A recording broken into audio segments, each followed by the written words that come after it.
الحمد للہ رب العالمین والصلاة والسلام علی حبیبہ محمد وآلہ وأصحابہ اجمعین. اعوذ باللہ من الشیطان الرجیم. بسم اللہ الرحمن الرحیم. اللہم مالک الملک تؤتی الملک من تشاء تنزع الملک ممن تشاء وتعز من تشاء وتذل من تشاء بيدك الخير إنك على كل شيء قدير. اللهم سبحانك لا علم لنا إلا ما علمتنا إنك أنت العليم الحكيم. مولاي صل وسلم دائما أبدا على حبيبك من زانت به الأسر. قرآن حکیم نے اللہ جل شانہ کی عطا کا ذکر کرتے ہوئے فرمایا حقیقی مالک تو وہ ذات بے ہمتا ہے. ہر ذرہ اس کی اپنی تخلیق ہے اور ہر ذرہ اس کے حکم کے تابع ہے. لا تتحرک ذرۃ الا باذن اللہ. اس کی اجازت کے بغیر کوئی ذرہ حرکت نہیں کرتا. ہوا کے جھونکے میں اگر روش ہے تو اس کی دی ہوئی طاقت سے، شاخ گل میں جنبش ہے تو اللہ کی عطا سے، گل خوشبو بداماں ہے تو اللہ کی کرم نوازی سے. ہر شے کو، ہر ذرے کو، ہر موسم کو، بہار کا مالک بھی وہی ہے، خزاں بھی اسی کی سفیر ہے. جوانیاں، طاقتیں، قوتیں وہی عطا کرتا ہے. بڑھاپا، ظہور اور کمزوری بھی اسی کی طرف سے آتی ہے. بلا شرکت غیر مالک ہے ہر شے کا، جو چاہتا ہے وہ کرتا ہے. انسان کو اس نے اپنی صنعت کا شاہکار بنایا اور کائنات کو انسان کے لیے بنایا، انسان کو اپنے لیے. ساری کائنات محض انسان کی خادم ہے. تمام سیارے، ستارے، شمس و قمر سائنس کی نظر سے بھی دیکھیں تو سب کے اثرات زمین پہ مرتب ہوتے ہیں. کسی کے اثر سے گرمی، کسی کے اثر سے سردی، کسی کے اثر سے بیج اگتے ہیں، کسی کے اثر سے پھل پکتے ہیں. مختلف اثرات ہیں جو مختلف ستاروں، سیاروں کے زمین پہ مرتب ہو. زمین میں جو تبدیلیاں آتی ہیں، جو رویدگی ہوتی ہے، جو کچھ بنتا ہے، فرمایا وَخَلَقَ لَكُم مَّا فِي الْأَرْضِ جَمِيعًا. جو کچھ زمین میں ہوتا ہے وہ سب تمہارے لیے ہے. اکثر علماء حق نے اس سے یہ دلیل اخذ کی ہے کہ دنیا میں جو کچھ ہے حلال ہے سوائے اس کے جسے شریعت نے حرام کر دیا. اکثر علماء کی رائے یہ ہے کہ حلت تلاش کرنے کی ضرورت نہیں ہے کسی چیز کے لیے، بلکہ حرمت تلاش کی جائے. جسے شارع علیہ السلام نے حرام کر دیا ہے وہ حرام ہے. اس کے علاوہ ہر چیز کی حلت اس آیت میں موجود ہے. خلق لکم ما فی الارض جمیعا. زمین میں جو کچھ ہے وہ تمہاری خاطر پیدا کیا گیا. وما خلقت الجن والانس الا لیعبدون. اس کی تفسیر میں مفسرین لکھتے ہیں اے لیعرفوا، کہ جن و انس کو میں نے اس لیے پیدا فرمایا کہ یہ میری ذات کو پہچانے، میری عظمت سے آشنا ہو. کائنات کے ہر ذرے کا سر مجبوراً اور حکماً جھکتا ہے میری بارگاہ میں. اس کے پاس کوئی دوسرا راستہ نہیں ہے. اطاعت کے علاوہ اس کو اختیار نہیں ہے. ایک ایسی مخلوق بھی ہو جسے میں اختیار دے دوں اور پھر وہ اپنے اختیار سے بھی میری ہی اطاعت کرے، کسی اور در پہ نہ جائے.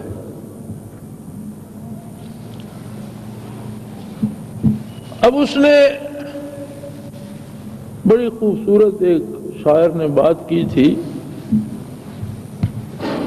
رخ روشن کے آگے شمع رکھ کر وہ یہ کہتے ہیں، رخ روشن کے آگے شمع رکھ کر وہ یہ کہتے ہیں، ادھر جاتا ہے دیکھیں یا ادھر آتا ہے پروانہ۔ انسان کی مثال ایسی ہے کہ دنیا کا ایک بہت بڑا وسیع نظام اور بہت خوبصورت، یہ جو دنیا کی مذمت کی جاتی ہے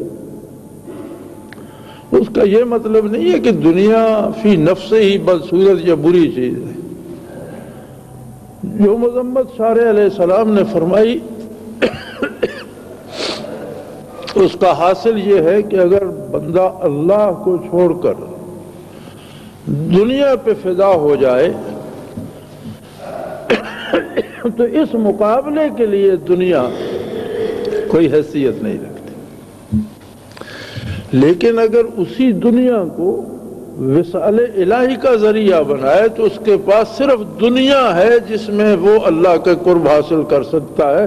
دنیا سے چلا گیا تو دار عمل ختم ہو جائے گا، جس صورت میں جائے گا اس میں رہنا ہوگا۔ فی نفس ہی دنیا اتنی خوبصورت ہے، اتنی میٹھی ہے، اتنی حسین ہے، اتنی دل فریب ہے کہ اس نے بنی آدم سے اللہ کو چھڑا دیا۔ کتنی مخلوق کو اس نے اپنے میں رجھا لیا۔ آپ اندازہ کریں کتنے سائنٹسٹ، کتنے پڑھے لکھے لوگ، کتنے مورخ، کتنے کیمیاگر، کتنے سیانے سمجھدار، کتنے نئی نئی چیزوں کے موجود اور کتنے لٹریری لوگ اللہ کے نام سے آشنا نہیں ہیں اور صرف دنیا کے حصول پہ لگے ہوئے ہیں۔ چھوٹی چھوٹی چیزوں میں لوگوں نے عظمت باری کو فراموش کر دیا، اس کی اطاعت کو چھوڑ دیا اور حصول دنیا کے لیے بے شمار دروازوں پہ سجدے کرتے۔ دنیا کا یہ پہلو جو ہے نبی علیہ الصلوۃ والسلام نے اس کی مذمت فرمائی ہے اور اس سے ڈرایا ہے کہ دنیا اپنے وجود میں اگر وہ بدصورت ہوتی، میٹھی نہ ہوتی تو لوگ اس پر فریفتہ ہو کر اللہ کو بھی چھوڑ دیتے، یا اتنی ہی کمزور ہوتی تو اللہ کریم اپنے مقابلے پہ اسے رکھتے کہ دیکھیں لوگ اس میں محو ہوتے ہیں یا میری طرف آتے ہیں۔ اللہ کی بنائی ہوئی ہے، اللہ کی مخلوق ہے، فانی ہے، لیکن وقتی لذات جو انسانی نفس کو مہیا ہوتی ہیں اور انسانی ضروریات جو ہیں وجود کی اس کے ساتھ وابستہ کر دیا۔ اب یہ بڑے حوصلے کی بات ہے، کہتے تو ہم سب ہیں۔ ایک شاعر نے کہا تھا مالک سب کا ایک ہے، مالک کا کوئی ایک، مالک سب کا ایک ہے، مالک کا کوئی ایک، لاکھوں میں تو کوئی نہیں، اربوں میں جا دیکھ۔ اگر دنیا کی آبادی 6 ارب ہے تو شاید 6 بندے ایسے مل جائیں جو دنیا کے آلودگی سے ہٹ کر صرف اللہ کے لیے جی رہے ہوں تو بھی مشکل نظر آتا ہے۔ تھوڑا بہت میں بھی، آپ بھی، کوئی بہت، کوئی کم، کوئی زیادہ، ہر کوئی ڈوبا ہوا ہے، لیکن کچھ لوگ بالکل اسی میں غرق ہو جاتے ہیں۔ جیسے کفر کی دنیا کہاں سے کہاں تک پھیلی ہوئی ہے اور اللہ کے نام سے آشنا تک نہیں، اور وہ اپنی اسی دنیاوی لذات کے حصول میں لگے ہوئے ہیں، وہی ان کے نزدیک زندگی کا حاصل ہے۔ اس ساری ہاؤ ہو میں پھر اعلان فرماتا ہے اللہ کا قرآن کہ اللہم مالک الملک۔ انسان کو کہتا ہے تو کیا ہے؟ یہ تیرے سمجھنے کی بات ہے، یہ وہ حقیقت ہے جس سے کائنات کا پتہ پتہ ذرہ ذرہ واقف ہے، ہوا کا ہر جھونکا جانتا ہے، آسمان فلک اور عرش جانتے ہیں۔ اے انسان تجھے بھی یہ حقیقت جاننا چاہیے کہ اے اللہ حکومتوں کا مالک تو ہے۔ اللہم مالک الملک، تو مالک ہے ملک کا، تؤتی الملک من تشاء۔ اب یہ تیری عطا ہے کہ کسی کو آزمائش میں ڈالا تو اسے ایک گھر دے دیا، کسی کو آزمائش میں ڈالا اسے 10 کھیت بھی دے دیے، کسی کو بزنس دے دیا، کاروبار دے دیا، کسی کو تو نے ملک عطا کر دیا۔ بات تو امتحان کی ہے، آزمائش کی ہے۔ وَتَنزِعُ الْمُلْكَ مِمَّنْ تَشَاءُ، تو جب چاہتا ہے کسی سے ملک واپس لے لیتا ہے، کمزوروں کو حکمران بنا دیتا ہے اور طاقتوروں کو اتار کر گلی میں بٹھا دیتا ہے۔ اب کوئی سوچ سکتا تھا کہ بے نظیر اور فاروق لغاری صاحب چلے جائیں گے اور رفیق تارڑ صاحب صدر بن جائیں گے، جن کی 2 سال بے نظیر نے پینشن بھی روک کے رکھی، ریٹائر ہوئے چیف جسٹس ہائی کورٹ سے، تو 2 سال تک تو انہیں محترمہ نے پینشن بھی وصول نہیں ہونے دی۔ طاقت کا توازن آپ دیکھیں گے، جو ان کا ایک جائز حق تھا سروس کا وہ بھی اس نے روک کے رکھا، اس طرف اتنی طاقت تھی اور یہ اتنے کمزور تھے۔ اب اس کی مرضی کہ اسے پورا ملک عطا کر دیا اور اس کے لیے اب کہیں سر چھپانے کی جگہ نہیں ہے، جس اپنی پارٹی بھی اس سے الگ ہوتی پھرتی ہے، اس کے اپنے کام ہیں۔ پھر فرمایا صرف ملک نہیں، 2 نعمتیں ہیں، ایک دنیا کی دولت، اقتدار اور اختیار، اور ایک ہے عزت و احترام، وہ بھی اس کے پاس۔ وَتُعِزُّ مَن تَشَاءُ وَتُذِلُّ مَن تَشَاءُ، جسے چاہتا ہے عزت دے دیتا ہے، جسے چاہتا ہے ذلیل کر دیتا ہے، ذلت اس کا مقدر بن جائے۔ اب اس کی مرضی کہ حکومت دے اور عزت نہ دے، جیسا کہ آج کل کے حکمران ہیں کہ ریڑی والا ٹانگے والا بھی اگر بات کرتا ہے تو ان کے حق میں بکواس ہی کرتا ہے، یا کوئی شریف آدمی ہے بکواس نہیں کرتا تو بد دعا دیتا۔ اول تو عام آدمی کوئی نہ کوئی فوش کلامی کرتا ہے، اور اگر کوئی سنجیدہ آدمی ہے وہ فوش کلامی نہیں کرتا تو بد دعا دیتا ہے۔ یعنی ملک دے دیا، عزت نہیں دی، یا کسی کو ملک بھی دے دیتا ہے، عزت بھی دے دیتا ہے، لوگ اس کی تعریف کرتے ہیں، اس پہ جانیں قربان کرتے ہیں۔ اور کسی کو ملک نہیں دیتا لیکن عزت اتنی دے دیتا ہے کہ حکمران بھی اس کے جوتوں میں بیٹھتے ہیں، اس کی اپنی عطا ہے۔ اور کسی کو نہ ملک دیتا ہے نہ عزت دیتا ہے، بھوکا بھی ہوتا ہے اور رسوا بھی ہوتا ہے۔ یہ سارے انسانی کردار کے مظاہر ہیں جن پر نتائج مرتب ہوتے رہتے ہیں۔ اللہ نے طے شدہ اصول بنا دیے ہیں، قوانین اور ضابطے بنا دیے ہیں، ان ضابطوں کے مطابق یہ چیزیں ملتی رہتی۔ لیکن یاد رہے اللہ کے بنائے ہوئے ان ضابطوں کے ہم سب مکلف ہیں، اپنی اپنی جگہ پر بیٹھا ہوا ہر آدمی مکلف۔ بنی اسرائیل پر عذاب آیا اور بڑا شدید عذاب آیا۔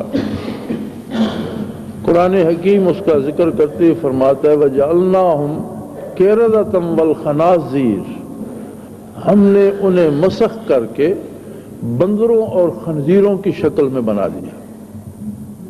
واقعہ اس طرح تھا کہ اس کی آزمائشیں عجیب ہوتی ہیں۔ اس نے ان کو ہفتے کے دن مچھلی کے شکار سے روک دیا، اور وہ بستیاں سمندر کے کنارے آباد تھیں اور مچھلی پکڑ کر ہی وہ گزارا کرتے تھے، ماہی گیری پیشہ تھا ان کا۔ لیکن اللہ کی شان بھی عجیب ہے کہ ہفتے کا دن ان کے لیے مقدس دن ٹھہرا اور اس دن مچھلی پکڑنا منع ہو گیا، اور ہفتے کے دن مچھلیاں ساری جو ہیں وہ کناروں کے ساتھ آ جاتی ہیں اور باہر سے نظر آتے ہیں، غولوں کے غول مچھلیوں کے اس کم گہرے پانی میں پھرتے نظر آتے۔ کچھ لوگوں نے پھر تدبیر نکالی، جیسے آج بھی بعض لوگ بعض حرام چیزوں کو، جیسے آج سود کو منافع کہنے کا رواج ڈالا جا رہا ہے، اس طرح کی جو تعویلیں ہوتی ہیں، انہوں نے یہ تعویل تلاش کی کہ بھئی پانی سے لے کر ذرا 10 گز آگے تک نالی بنا کر آگے ایک چھوٹا سا گڑھا تالاب نما بنا دو، پانی اس میں چلا گیا، اب مچھلیاں تو ایک ایک دو دو کر کے نالی سے جائیں گی، جب گڑھا بھر جائے تو نالی جو ہے وہ بند کر دی، تو رہی تو پانی میں ہی لیکن واپس تو نہیں جا سکتی، لیکن ہے تو پانی میں، ہم نے تو نہیں پکڑی کل پکڑ لیں گے۔ جب یہ معاملہ شروع ہوا تو قوم 3 حصوں میں بٹ گئی. کچھ لوگوں نے کہا اللہ سے خوف کرو، یہ بدمعاشی ہے. جب تم نے پانی میں سل وغیرہ رکھ کر پانی کا راستہ بند کر دیا تو مچھلیاں تو پکڑی گئی. یا تو تم راستہ بند نہ کرو، پھر جو واپس نہ جائے دوسرے دن پکڑ لو، اس کے پاس واپسی کا راستہ تو ہے. جب راستہ نہیں پھر تو وہ پکڑی گئی. تو یہ ظلم ہے. ایک تیسرا فریق جس نے نہ تو مچھلیاں پکڑی اور نہ منع کرنے کے لیے اٹھا، اس نے کہا نہیں بھئی ہم پکڑتے بھی نہیں اور ہم کسی سے کچھ کہتے بھی نہیں، ہر کوئی اپنا حساب دے گا. عجیب بات ہے، جب عذاب آیا تو اس نے 2 طبقوں کا ذکر کیا، تیسرے کا نہیں. ایک وہ جو منع کرتے تھے، فرمایا انہیں میں نے عذاب سے بچا لیا، اور باقی جو تھے وہ بندر اور خنزیر بن گئے. کچھ مچھلیاں کھا کر بنے اور دوسرے بغیر مچھلیاں پکڑے بن گئے. کیونکہ برائی پر سمجھوتا کرنا بھی برائی میں شمولیت. ظلم پر سمجھوتا جو ہے وہ ظلم کرنے کے برابر ہے اور اس کی سزا وہی ہے. تو جہاں قرآن حکیم عذاب کا ذکر فرماتا ہے، جتنی قومیں مسخ ہوئی بندر یا خنزیر بنے تو ان کی نسل نہیں چلی. یہ جو موجودہ خنزیر بندر ہیں ان کی نسل نہیں ہے. جو انسان مسخ ہوتے تھے وہ 2 دن 3 دن عذاب میں مبتلا رہ کر ہلاک ہو جاتے تھے. تو قرآن حکیم نے 2 طبقوں کا ذکر فرمایا، نجات پانے والوں کا یا مسخ ہونے والوں کا. تو مفسرین کرام وہاں فرماتے ہیں کہ جو منع نہیں کرتے تھے ان کو اس میں شامل رکھا گیا اور وہ انہی کے ساتھ گئے. اللہ کریم اگر کسی کو اقتدار و اختیار دے دیتا ہے تو اس کا یہ مطلب نہیں کہ اکیلا وہ مکلف ہے. ہر مسلمان احقاق حق کا مکلف ہوتا ہے. سیدنا فاروق اعظم رضی اللہ عنہ خطبہ دینے کے لیے بیٹھے تو آپ نے ایک سوال کر دیا سامعین پر کہ لوگوں، میں نے اللہ کی آدھی زمین فتح کر ڈالی، کیسر اور کسرا کو میں نے خاک میں ملا دیا، بڑے بڑے جابر اور قاہر لوگوں کا غرور خاک میں مل گیا اور سلطنتوں کے پرخچے اڑ گئے اور ہر جگہ اسلام کا علم بلند ہوا. اس وقت اللہ نے جو طاقت دنیا میں مجھے دی ہے، اس وقت روئے زمین پر میری طاقت کا کوئی دوسرا فرما روا نہیں. اور یہ بات بھی صحیح تھی. اس وقت دنیا میں جتنے حکمران باقی ہیں میرے پائے کا کوئی نہیں. اب اگر میں سنت رسول اللہ صلی اللہ علیہ وسلم سے ہٹ کر اپنی پسند چلانا چاہوں تو تم میرا کیا بگاڑ لوگے؟ اب تو میں اتنی طاقت میرے پاس ہے، اتنی فوج، اتنا خزانہ، اتنے وسائل اور اتنی بڑی سلطنت کا میں واحد حکمران ہوں. اب اگر میں اپنی مرضی سے بھی کچھ کرنا چاہوں تو تم لوگ میرا کیا کر لو گے؟ تو ایک بدوی صحرائی جو باہر سے جمعے کے لیے آیا ہوا تھا سب سے پہلے کھڑا ہو گیا اور ان کی عادت تھی اپنی تلوار کمر سے باندھے. اس نے تلوار کھینچ لی. اس نے کہا بھی ہمارے بازو میں اتنی قوت ہے کہ تجھے ہماری تلواریں سیدھا کر دے. انہوں نے کہا الحمدللہ کہ مسلمان شخصیت پرستی کے سیر میں نہیں آئے. یہی میں دیکھنا چاہتا تھا کہ تم لوگ اسی راہ پہ قائم ہو یا میری عظمت کے اسیر ہو گئے. تو اب وہ تو وہ ہستی تھی جو پوری امت کا اتفاق ہے کہ خلفائے راشدین علی ترتیب خلافہ روئے زمین پر انبیاء کے بعد ساری مخلوق میں افضل ترین انسان ہے. ان کی فضیلت اپنی جگہ، ان کی ہجرت اپنی جگہ، رفاقت پیغمبر صلی اللہ علیہ وسلم اپنی جگہ، پوری دنیا کی فتوحات اپنی جگہ، لیکن اتباع رسالت سے تو نہیں ہٹ سکتے اور نہ ہم ہٹنے دیں گے. یہ ہے حق کا راستہ. ہماری مصیبت یہ ہے کہ ہم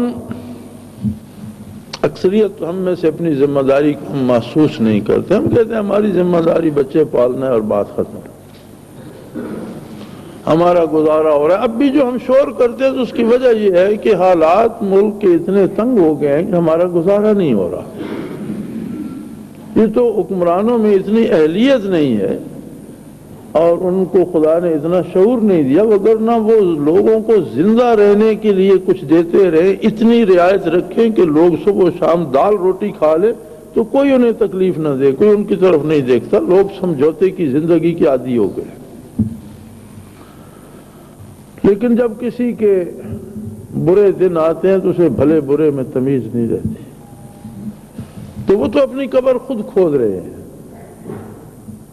ہم حالات سے مجبور ہو کر یہ سوچنا شروع کر دیتے ہیں کہ یار کچھ تبدیلی ہونی چاہیے، ظلم کی انتہا ہو گئی، عزتیں سرے بازار لٹ رہی ہیں، قتل و غارت گری سرے عام ہو رہی ہے، ڈاکے ایک روٹین ورک بن گیا ہے، لاشیں ملنا بازاروں سے کوئی بات ہی نہیں، قتل تھانوں میں بھی ہوتے ہیں، کچہری میں بھی ہوتے ہیں، سڑک پر بھی ہوتے ہیں، لاری میں، ٹرین میں بھی، گھر میں بھی. کوئی ایسی جگہ، کوئی ایسا مقام نہیں کہ جہاں کوئی تحفظ ہو. تو اس کا کچھ ہو پھر ہم کہتے ہیں جی یہ تو سیاستدانوں کا کام ہے، انہیں کرنا چاہیے. پھر کوئی جو دیندار طبقے وہ کہتے ہیں علماء کو متحد ہونا چاہیے، انہیں کرنا چاہیے. درست سیاستدانوں کو بھی کرنا چاہیے، علماء کو بھی کرنا چاہیے، لیکن ہم کیا کر رہے ہیں؟ کچھ تو ہمیں بھی کرنا ہوگا. پھر ہم ذوات کے اسیر ہو جاتے ہیں، شخصیات کے اسیر ہو جاتے ہیں، اصولوں کے نہیں. کچھ لوگ بھٹو صاحب کے پیچھے لگے، وہ ابھی وہی لکیر پیٹے جا رہے ہیں.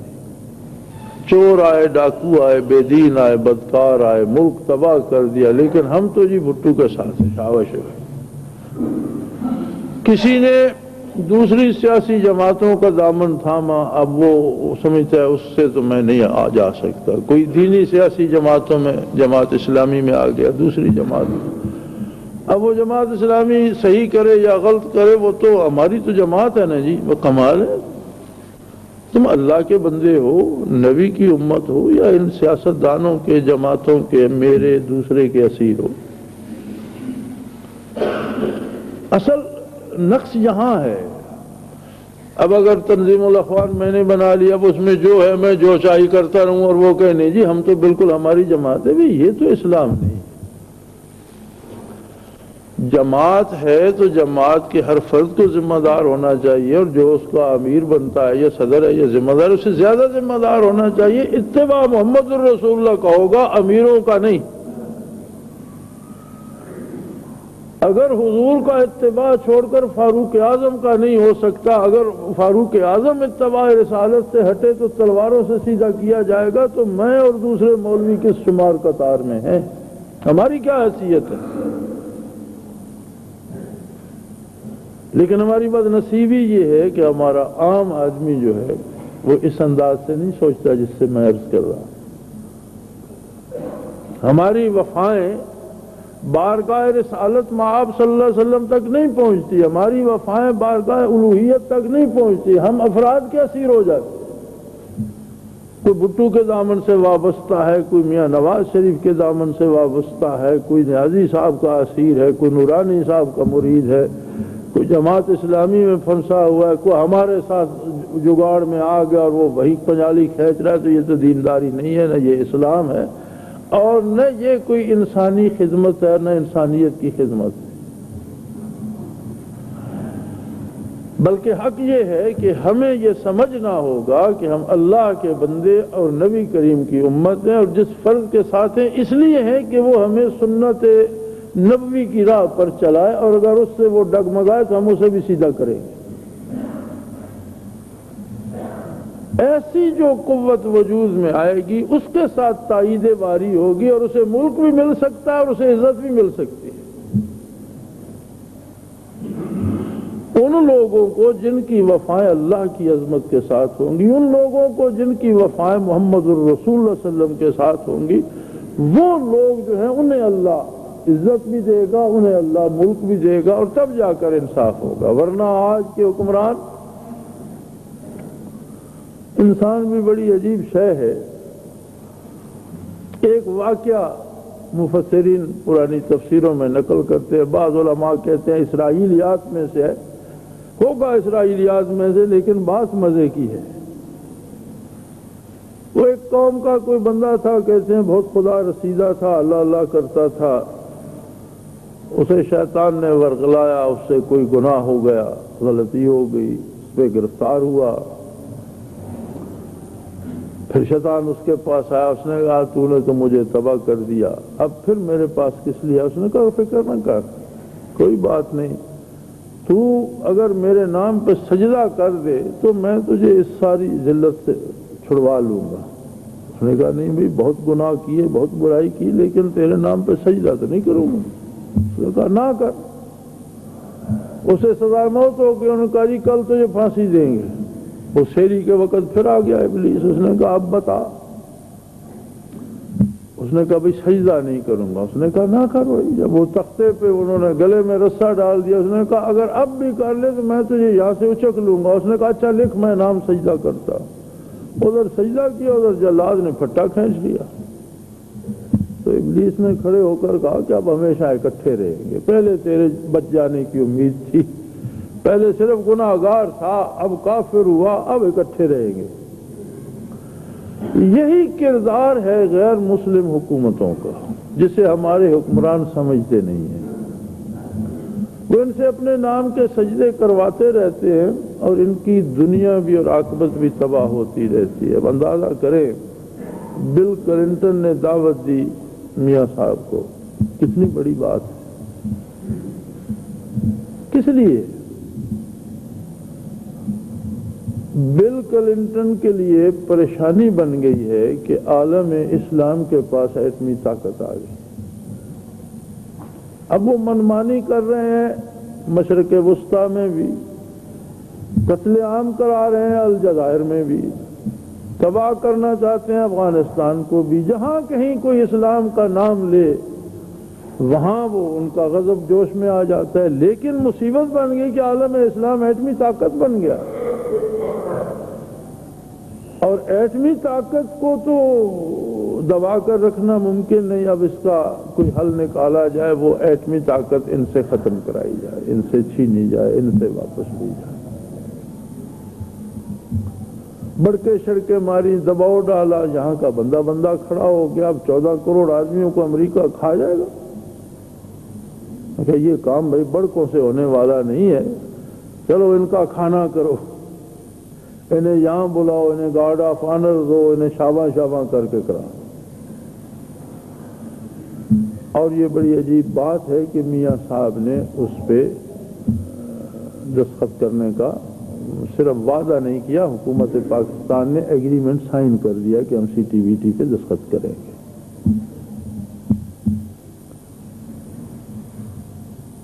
ایٹمی طاقت گئی. اسی معاہدے کا، اسی سودے کا دوسرا حصہ ہے کہ افغانستان میں آپ اسلامی حکومت کے بننے کے عمل کو روکنے میں امریکہ کی مدد کریں گے. اور اب وہاں امریکہ پہنچ کر اس کے ساتھ یہ بھی شامل ہو گیا کہ آپ اسامہ بن لادن کی گرفتاری میں بھی آپ تعاون کریں. شاوش ہے، وہ عادی ہے نا. پہلے لغاری صاحب جو اب وہ کیا کوئی ہمدرد جماعت کی ملت پارٹی کیا بنائی ہے، ملت پارٹی، پھر قلت پارٹی، پھر ذلت پارٹی. وہ ذلت پارٹی والوں نے پہلے بندے پکڑ کے دے دیے، اب یہ اسامہ بن لادن کو میاں صاحب گرفتار کر کے دے دے. شاوش ہے.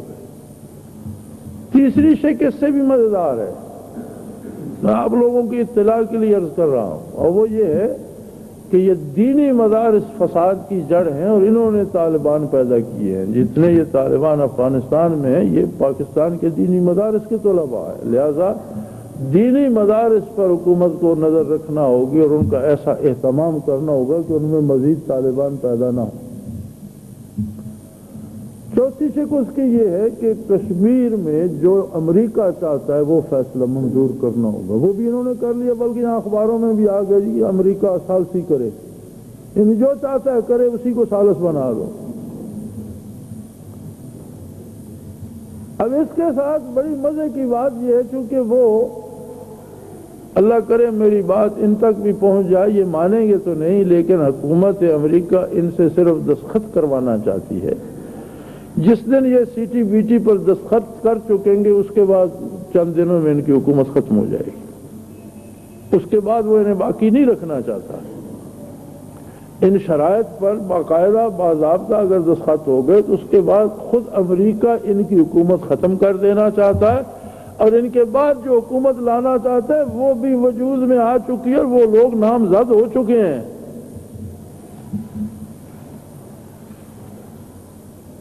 اس لیے کہ اسے نظر آ رہا ہے کہ لوگوں کو ساتھ جو ظلم ہو رہا ہے، جو بھوک پھیل رہی ہے، جو تنگی ہے، اب یہ مجبوراً اسلام کی طرف جائیں گے، تو بجائے اس کے کہ کوئی اسلامی انقلاب آئے، کوئی انٹرم گورنمنٹ، کوئی عبوری حکومت ایسی بنائی جائے جو لوگوں کو تھوڑی سی ریلیف دے، ایک حد تک مربجہ نظام میں انصاف کرے، کوئی معاشی خوشحالی تھوڑی سی ہو، کچھ لوگوں کے کاروبار چل پڑے، تاکہ اسلامی انقلاب کا راستہ روکا جا سکے۔ اور وہ یہ نہیں کر سکیں گے چونکہ انہیں تو وہ بدنامی کی آخری حد تک لے جائے گا۔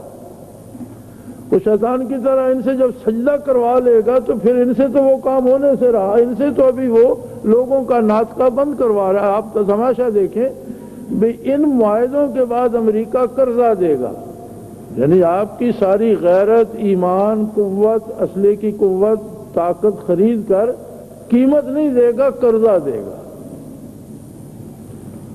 اور جب مزید قرضہ دے رہا ہے تو پھر سیلز ٹیکس بڑھانے کی کیا ضرورت ہے؟ بھی آپ کو جب قرضے مل گئے سیل ٹیکس کیوں بڑھا رہے ہو، روپے کی قیمت کیوں کم کر رہے ہو؟ ابھی انہوں نے اس معاہدے کا ایسا ہے کہ 26 پیسے مزید روپے کی قیمت میں کمی ہوگی۔ غالباً انہوں نے اس طرح کیا ہے کہ 16 پیسے ایک دفعہ کریں گے، 10 پیسے دوسرے۔ ابھی سیل ٹیکس بڑھایا نا 2 ہفتے 3 ہفتے سے، اس کا شور شار سنیں گے، پھر ڈیویلویشن کی طرف آ جائیں گے۔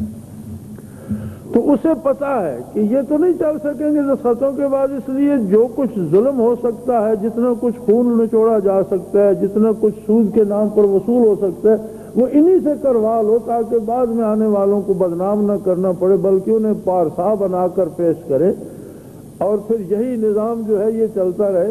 یہ تدبیر ہے امریکہ بہادر کی، اور یہ اس بنی اسرائیل کے ولی اللہ کی طرح پھانسی کے تختے پر کھڑے ہوئے سجدہ کرنے کو تیار ہیں۔ اب یہ نہیں سوچ رہے کہ پھانسی کا تختہ اس نے تب تک روک رکھا ہے جب تک آپ سجدہ نہیں کرتے، جس دن سجدہ کر لو گے اس دن وہ پٹا کھینچ دے گا۔ یہ ملک کی ہماری سیاسی صورتحال ہے جس طرف جا رہی ہے، اور لیڈران کرام کو دیکھو، ہر ایک اپنی اپنی ڈفلی بجا رہا ہے، ہر ایک کو اپنی بقا کی فکر ہے، اپنے جماعت کی بقا کی فکر ہے، اقتدار کی فکر ہے۔ لیکن یاد رکھ لو، کوئی لیڈر ہو یا بڑا یا چھوٹا، اللہ کے لیے اس کی ساری مخلوق ایک جیسی ہے۔ اللہ کو ایک فقیر بھی اتنا ہی پیارا ہے جتنا کوئی شہنشاہ ہو۔ اس کے لیے بھی وہ سورج طلوع کرتا ہے، ہوائیں چلاتا ہے، بادل برساتا ہے، زمین کا فرش بنایا ہے، آسمان کی چھت فقیر کے لیے بھی ہے، اگر شہنشاہ کے لیے ہے تو اس کے نزدیک معزز وہ ہے جو اس کی عظمت کو قبول کر لے۔ ان اکرمکم عند اللہ اتقاکم۔ سو میرے بھائی، ہمارے لیے دنیا و آخرت میں اب ایک ہی راستہ، پہلے بھی ایک ہی تھا، اور اب ہم تو مجبور ہو کر اس جگہ پر آ گئے ہیں کہ جو کام بھی کرنا ہے خلوص دل سے اپنے آپ یہ فیصلہ کرو کہ یہ کام اللہ و اللہ کے حبیب سے وفا ہے یا نہیں۔ اگر آپ کو یہ اطمینان ہو کہ شخص کے ساتھ چلنا جو ہے یہ سنت کے احیاء کے کام آئے گا، تب چلو، نہیں تو مت چلو۔ اگر آپ کو یقین ہو کہ اسے ووٹ دینا دین کی عظمت میں کام آئے گا، تب دو، نہیں تو مت دو، بلکہ وہاں جا کر کہو کہ یہ بکواس بند کرو۔ کون روکے گا اس ظلم کو اگر ہم نہیں روکیں گے؟ کون آگے بڑھے گا؟ کون آئے گا یہاں ایکا کے حق کے لیے یا انصاف کے لیے؟ اب بھی اسی طرح گینگ ریپ ہوتے ہیں، اسی طرح قتل ہوتے ہیں، اسی طرح اغوا ہوتے ہیں، اس سے زیادہ ڈاکے پڑتے ہیں۔ کہاں گیا انصاف؟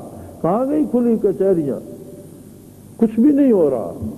اور اس سب کے ذمہ دار ہم بھی ہیں جو بنی اسرائیل کی ان مچھیروں کی بستی کی طرح خاموش بیٹھے۔ جی ہم برائی تو نہیں کرتے، لیکن ہم برائی کو روکنے بھی نہیں جائیں گے، یہ رویہ انسانی رویہ نہیں ہے، یہ غیر انسانی رویہ ہے۔ انسانی رویہ یہ ہے کہ آپ جسے حق سمجھتے ہیں اسے برملا حق کہنے کی جرأت بھی پیدا کریں، اور جو غلط ہے اسے غلط کہنے کی سلیقہ پیدا کریں، تب جا کر اللہ کی مدد حاصل ہوتی ہے۔ زمین پہ بڑے قصے بکھرے پڑے ہیں، مسلمان گمراہ ہوئے، سارا شرق وسطیٰ جو تھا تاراج کر دیا، تاتاریوں نے آ کر بغداد تک کی اینٹ سے اینٹ بجا دی۔ شہزادہ خارزم کی سلطنت کا جو ولیعہد تھا وہ لڑتا رہا تاتاریوں سے، اور اتنا لڑا کہ وہ وہاں سے نکلا، پھر وہ لڑتا پھرتا پشاور، نوشہرہ، پیچھے پیچھے ہلاکو خان کا لشکر تھا، آخر اس کے ساتھی مارے گئے، اس نے گھوڑا دریائے سندھ میں ڈال دیا۔ پوری اسلامی دنیا تاراج کا ٹکڑے سے تاتاری۔ اس کے ہلاکو کے جو تھے ساس جوان تھے، یہ دستہ تھا، انہوں نے تیر کھینچے، اس نے کہا نہیں دریا میں تیر نہیں چلاؤ، اس طرف سلطان شمس الدین التتمش کی حکومت ہے اور اس سے ہم لڑنا نہیں چاہتے۔ شہزادہ خارزم کو مارنا چاہتا تھا، دریا چونکہ حد تھا شمس الدین التتمش کی حکومت کا، یہی دریا سندھ۔ اس نے جب دریا میں گھوڑا ڈال دیا تو ہلاکو کو بھی عقل آ گئی، اس نے کہا مت تیر چلانا ورنہ شمس الدین التتمش ہمیں چھوڑے گا نہیں۔ وہ بھی تو ایک حکمران تھا، 20 حکمرانوں کو تاراج کرنے والا اس کی طرف دیکھنے کی جرأت نہیں کر رہا تھا۔ کیوں نہیں کر رہا تھا؟ وہ اللہ کا بندہ بھی تھا، میرا حکمران نہیں تھا۔ خواجہ بختیار کاکی رحمۃ اللہ علیہ شیخ تھے شمس الدین التتمش کے، جب فوت ہوئے تو انہوں نے وصیت کی کہ میرے جنازے کی امامت وہ شخص کرے جس نے کبھی عصر کی سنتیں بھی بلا عذر شرعی قضا نہ کی ہوں، جس نے کبھی بلا وضو آسمان نہ دیکھا ہو، اور جس نے بلا عذر شرعی کبھی نماز باجماعت چھوڑی نہ ہو۔ غالباً یہ تیسری بات مجھے بھول رہی ہے، کون سی تھی؟ بہت مخلوق تھی اور بے پناہ مرید تھے، اور مشائخ علماء بھی تھے، پیر صاحبان بھی تھے، کوئی جنازے کے لیے آگے نہیں بڑھتا تھا۔ آخر شمس الدین التتمش نے قدم آگے بڑھا اور اس نے کہا حضرت جاتے جاتے میرا پردہ فاش کر گئے۔ وہ بھی تو ایک عام حکمران تھا، لیکن تاتاریوں کو جرأت نہیں ہوئی کہ دشمن اگر ان کا اس کی سرحد میں گھس گیا تو اس کے پیچھے تیر بھی چلائے۔ تو حضرات گرامی، وقت نے ہمیں پھر اس دورائے پہ کھڑا کر دیا ہے کہ ہم چنگیز کا ہلاکو کا ساتھ دے رہے ہیں یا ہمیں پھر کوئی شمس الدین التتمش چاہیے۔ فیصلے ہمارے ہیں جو ہم پر نافذ ہو رہے ہیں۔ اللہ ہمیں صحیح فیصلہ کرنے کی توفیق دے، جرأت دے، ہمت دے، اور باطل کا مقابلہ کرنے کی سعادت بخشے، اور اس قربانی کو قبول فرمائے۔ وآخر دعوانا الحمدللہ رب العالمین۔